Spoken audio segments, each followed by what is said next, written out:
অসমীয়া সাংস্কৃতিক সমল সংগ্ৰহ আৰু সংৰক্ষণৰ ওপৰত আলোচনা। মৰাণত ২২৫ সংখ্যক জোনাকী মেল সম্পন্ন। ডিব্ৰুগড় আৰু চৰাইদেউ জিলা দুখন সামৰি মৰাণ অঞ্চলত ২০০৬ 13 ফেব্ৰুৱাৰীত প্ৰতিষ্ঠা হোৱা সাহিত্য চৰ্চাৰ অনুষ্ঠান জোনাকী মেলৰ ২২৫ সংখ্যক বৈঠকখন যোৱা ২৮ মে'ৰ সন্ধিয়া মৰাণৰ অন্যতম গ্ৰামোফোন ৰেকৰ্ড সংগ্ৰহালয় আৰু গৱেষণা কেন্দ্ৰৰ প্ৰেক্ষাগৃহত কেন্দ্ৰটোৰ সঞ্চালক বিশিষ্ট সংগীত শিল্পী উমানন্দ দুৱৰা পৰিয়ালৰ আতিথ্যত বৰ্ণাঢ্য কাৰ্যসূচীৰে অনুষ্ঠিত হৈ যায়। বিশিষ্ট কবি ডাঃ বিৰিঞ্চি কুমাৰ গগৈয়ে বৰমেলুৱে কৰা বৈঠকখনৰ উদ্দেশ্য ব্যাখ্যাৰ লগতে আঁত ধৰে জোনাকী মেলৰ মুখ্য উদ্যোক্তা তথা জ্যেষ্ঠ সাংবাদিক বাছা বৰাই।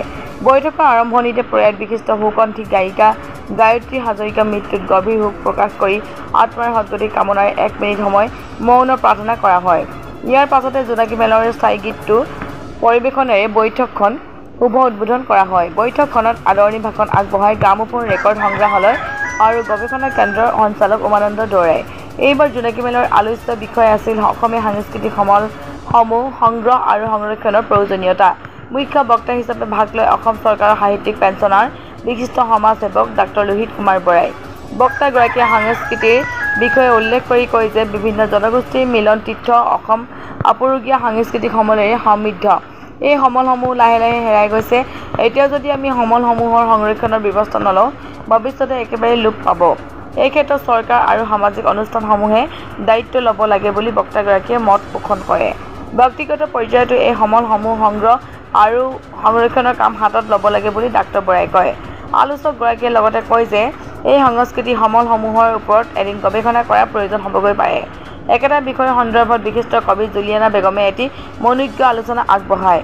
উল্লেখ্য যে মৰাণৰ সংগীত শিল্পী উমানন্দ দুৱৰাই দীৰ্ঘদিন ধৰি অসমৰ বিভিন্ন প্ৰান্তৰ পৰা আপুৰুগীয়া অসমীয়া গীতৰ গ্ৰামোফোন ৰেকৰ্ড সংগ্ৰহ কৰি সংগ্ৰহালয় নিৰ্মাণ কৰি এটা সম্পদ সৃষ্টি কৰিছে। উক্ত সংগ্ৰহালয়ত প্ৰথম অসমীয়া গীতৰ ৰেকৰ্ডকে ধৰি ৫,০০০ৰো অধিক অসমীয়া গীতৰ গ্ৰামোফোন ৰেকৰ্ড আছে।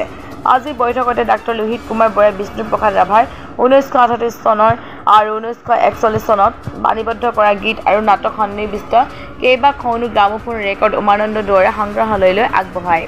শিল্পী দুৱৰা সংগ্ৰহালয়ত ১৯২৪ চনৰ ৰূপকোঁৱৰ জ্যোতিপ্ৰসাদ আগৰৱালা কণ্ঠৰ গীত প্ৰথম গ্ৰামোফোন ৰেকৰ্ডত বাণীবদ্ধ কৰা প্ৰফুল্ল চন্দ্ৰ বৰুৱা গীতকে মুখ্য কৰি বহু আপুৰুগীয়া অসমীয়া গীতৰ ৰেকৰ্ড আছে। বৈঠকত অনাতাঁৰ শিল্পী স্বস্তি তনয়া কলিতাৰ উপৰি অৰুন্ধতী বৰুৱা, অচিন তাহু, সমিষ্টা ফুকন, দৰিণা ফুকন, নিহাৰিকা লাচন, মনোজ কলিতা, জ্যোতি দেউৰী, ক্ষীৰেশ্বৰ চুতীয়া, আৰাধনা গগৈ আৰু বুলুমণি গগৈয়ে গীত পৰিৱেশন কৰি বৈঠকখনৰ সৌষ্ঠৱ বৃদ্ধি কৰি তোলে।